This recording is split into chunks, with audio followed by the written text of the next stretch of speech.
Day 3 of Stage 2's first week saw 4 more exciting games that showed off some pretty unique and interesting strategies, but also a bit of sad news that I'll touch on later, so let's get straight into it. Saturday kicked off with the Florida Mayhem after an impressive performance the day before, going up against the Philadelphia Fusion, who were simply outclassed in their match against New York earlier in the week. A win here would stabilise the stage for both sides, with the Fusion under fire for consistently below par performances, whilst the Mayhem looked to alleviate fans' fears around their move to an all-Korean roster. After map 1 on Control, it seemed that Florida's showing against London wasn't a one-off, with Philly unable to find an answer to the play of BQB and Sire Player, who wreaked havoc all day, leading to the Mayhem taking Oasis in an early map lead. From here on, however, it seemed that Philadelphia finally looked to find their groove with a much better and more mature overall performance, for it did require some assistance from Carpe, who had a fantastic series, and on the second map absolutely popped off with some great flanks on Hanzo that shut down the Florida defense and levelled the series going into the break. This map, like those following the half, didn't show bad displays for the Mayhem, and in many instances there were promising things for the side to take away, given they finished the map on all 3 occasions. There were some irresponsible displays at times, particularly from Zephyr, who struggled on D.Va throughout the series, was at fault for an outrageously terrible C9 on Junkertown in their overtime push. In the end, these mistakes were effectively punished by the Fusion, who demonstrated a far more promising and improved performance in their eventual 3-1 victory, but a strong-willed Florida did make them work for it. Game 2 saw, in my opinion, 2 very evenly matched sides go head-to-head as the Toronto Defiant took on the Boston Uprising. Neko and Boston were facing each other for the second time now, and once again it was Neko's new side Toronto that gained the upper hand early, with Ivy particularly playing well in a close contest to Busan, that gave the Defiant the early 1-0 map lead. Neko's Baptiste once again caused trouble, as even though both sides managed to complete the map first time round, Toronto's bunker defense stalled the Uprising attack for long enough they could only capture the first point in their second attack. Subsequently, Defiant broke first through point A before a nano-boosted Yakpun on Wrecking Ball destroyed the Boston defense on B to take them into the half with a 2-0 lead thanks to the win on Hanamura. Despite being down by 2 maps, it was clear that the Uprising were not being dominated and were a few decisions and some half-time coaching away from turning the contest around, and given their recent record of reverse sweeps, I for one was not yet ready to write them off. Indeed, once again the side kicked into the gear in the second half of the series, beginning on Iconwald, with Blase and Colourhex now getting the better of I'm37, who played the entire series, and Ivy. After finishing the map, it was a big Fusion's shatter that killed Toronto's attack just before the second checkpoint, giving his side their first map win, as they looked for another reverse sweep. From here, momentum seemed to go further and further into the Uprising's favour, as their defense locked out the Defiant on Rialto, which tied up the series, taking us to a map 5, that looked like only one team could win. On Oasis, Colourhex again shone, out-dueling I'm37, and Blase made a hero stall on the point with Roadhog in a moment where Toronto perhaps had the chance to turn the map in their favour. In the end, it wasn't to be for the Defiant, who could not recover, with Neko also at the end losing his battle with AimGod, as his side fell to Boston on the final map, who secured their 3rd consecutive 3-2 reverse sweep in the regular season to continue their excellent start to the stage, with an extraordinary performance from the entire lineup in the second half. Saturday's 3rd series saw the New York Excelsior versus the Shanghai Dragons, with most expecting a comfortable victory for New York, so a greater attention was put on the Dragons to see how the side looked heading into this new stage. Looking to cause an upset, Shanghai came out on Oasis very strongly, taking the first round, but New York responded in a dominating fashion behind Mano and Meko, who both had great series, and therefore the map came down to a final round which saw Ding on Farah go head to head with Nene Soldier and McCree.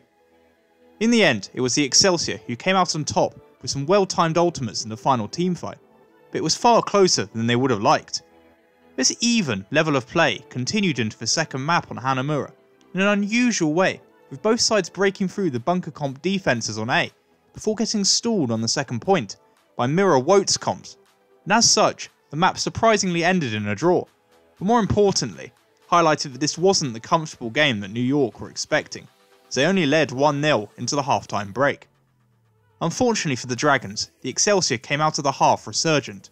and after a dominating display by Mano and Reinhardt, completed the map in a very good time before holding Shanghai to just before the end of the map to win it, and therefore guarantee the series. Gibraltar saw the Wotes mirror matchup again, and this showed New York at its strongest, with the Dragons clearly more practiced and comfortable on the more DPS favoured comps, as they struggled to make any ground before the Excelsior confidently finished their targets in a couple of minutes to take the series 3-0. The series highlighted that Shanghai were continuing to improve. They were looking like a team that was feeling comfortable in the new DPS comps being run, whilst New York remained a very strong GOATS team but was struggling in a sense to really grasp some of the new compositions and strategies that others had started running in this new meta. Concluding the day was the Chengdu Hunters against the Paris Eternal, in a match that after Paris' demolition of Guangzhou, as well as my anticipation of Chengdu's strength in this meta, looked to be a very entertaining showcase. And entertaining it proved to be, but not in the competitive manner that I envisaged. Map 1 saw a great Pharah duel between Jinmu and Shadowburn, but behind Meng's hamster, the Eternal could not effectively find a response and found themselves down a map early. Then, on Hanamura, the Hunters really mixed things up by utilising Elsa's Symmetra to rotate the team around the bunker comp of Paris and position the side on the point, whilst Bacon Jack and Jinmu pincered on DPS. This strategy worked wonders and was able to snowball amazingly well into the second point. The Eternal finished the map the first time round, but was stopped a second time before the same Chengdu strategy picked Paris apart and gave them a 2-0 lead at the half. The Eternal weren't playing badly and highlighted some of the skill that had beaten the Charge earlier in the week, but the Hunters just looked to be having a field day in this meta, and this continued onto Blizzard World, as the side also highlighted their improving level of game management as they effectively switched up comps to favour their surroundings. Paris once again completed the map, while outdone the second time round by the Hunters, who subsequently, behind Jinmu and Meng, were key to stopping the Eternals' push on the second part of Rialto, after Chengdu had nearly completed the map to lock up the 4-0 sweep. This map fully suggests that Chengdu are the team to watch out for this stage. Whilst Paris didn't exactly play badly, their power level shouldn't be over-exaggerated, following their domination of the Charge.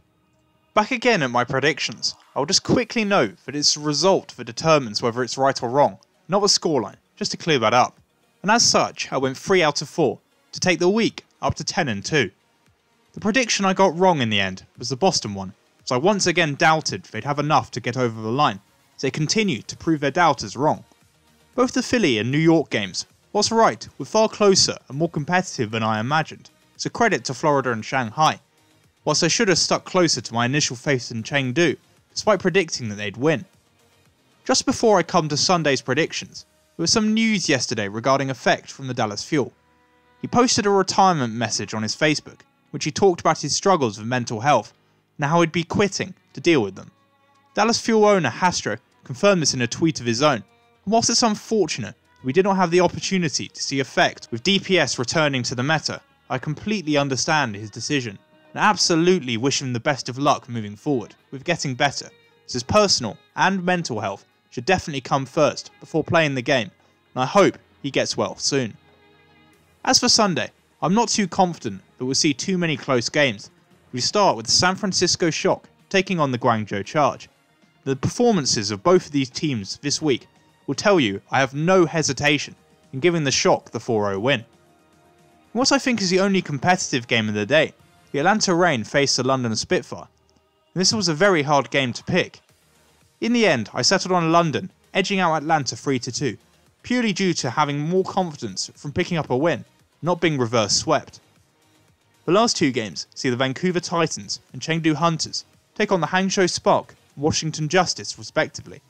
I reckon both will be relatively comfortable 4-0 sweeps, and as the Titans slip up with this new meta, and the Spark make an astonishing comeback from an up and down stage 1. With that, we've reached the end of my Day 3 review and Day 4 preview, and I hope you enjoyed. As usual, I'll be back again tomorrow to recap Sunday's games, so be sure to please like and subscribe so you don't miss out.